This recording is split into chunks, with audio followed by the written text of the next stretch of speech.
How to find a transit number for PNC Bank. Let's get started.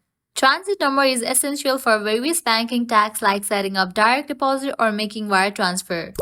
It is also known as routing number, 9-digit code used to identify your bank in a transaction. One of the easiest ways to find a transit number is by looking at your PNC Bank check. On the bottom left of your check, you'll see a series of numbers.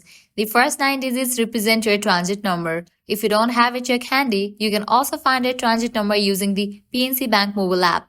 Log into your PNC Bank mobile app. Once logged in, go to your account section.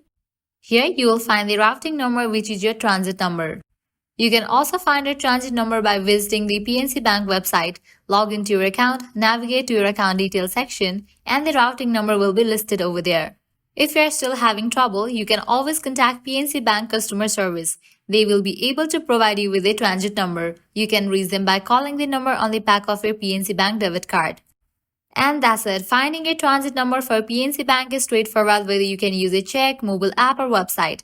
If you found this video helpful, please give it a thumbs up and subscribe for more banking tips and tutorials. Thanks for watching.